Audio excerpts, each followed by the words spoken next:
کہ حضرت علی ابن طالب رضی اللہ تعالی عنہ آپ کے بارے میں بھی ملتا ہے کہ جب حضرت امام اعظم ابو حنیفہ رضی اللہ تعالی عنہ کے پوتے حضور اسماعیل بن حماد فرماتے ہیں کہ میرے دادا حضرت امام اعظم ابو حنیفہ رحمۃ اللہ علیہ کے والد یعنی کہ ثابت رضی اللہ تعالی عنہ جب کہ وہ چھوٹے سے تھے تو حضرت علی ابن ابی طالب رضی اللہ تعالی عنہ کی بارگاہ میں حاضر ہوئے تو حضرت علی رضی اللہ تعالی عنہ نے فدعا له بالبرکۃ فیہ وذریتہ ونحن نرجو من اللہ ان یکون قد استجاب اللہ ذالک لعلی بن ابی طالب فینا کہ دعا فرمائی کہ تو آپ نے ثابت کے لیے اور ان کی اولاد کے لیے دعا کی کہ ہم اللہ تعالیٰ سے امید رکھتے ہیں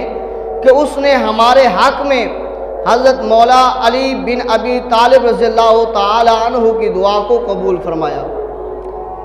اب اس بات کی وضاحت سن لیجئے کہ حضرت امام ابو حنیفہ رحمۃ اللہ علیہ آپ کے والد ماجد حضرت علی رضی اللہ تعالی عنہ کی بارگاہ میں پیش ہوتے ہیں اور حضرت علی رضی اللہ تعالی عنہ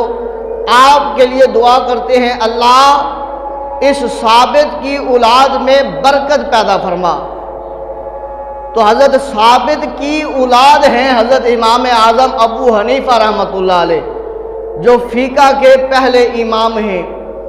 آپ ان کی اولاد میں سے ہیں۔ تو جب دعا کرنے والے حضرت علی رضی اللہ تعالی عنہ ہیں تو پھر اولاد کیوں نہ امام اعظم ابو حنیفہ جیسی پیدا ہو کہ جیسے حضرت علی رضی اللہ تعالی عنہ کے لیے آقا کریم صلی اللہ علیہ وسلم نے دعا فرمائی، حضرت علی پیدا ہوئے، اللہ نے برکت رکھی، اللہ کے پیارے محبوب نے دعا فرمائی علی تیری ذریت میں اللہ برکت رکھے، تو اللہ تبارک و تعالی نے حضرت علی کو امام حسن اور حسین جیسے شہزادے عطا فرمائے۔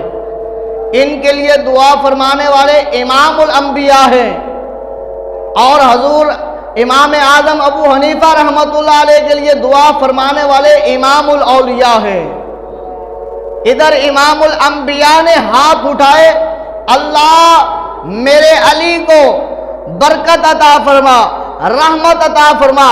اللہ نے حسن حسین جیسے شہزادے عطا فرمائے۔ ادھر امام الاولیاء نے حضرت علی نے حضرت ثابت کے لیے دعا کی، اللہ ثابت کی ذریت میں اس کی اولاد میں برکت عطا فرما۔ اللہ رب العزت نے امام الاولیاء حضرت علی کرم اللہ الوجہ الکریم کی دعا کو قبول فرمایا اور آپ کو امام اعظم ابو حنیفہ جیسا تحفہ عطا فرمایا۔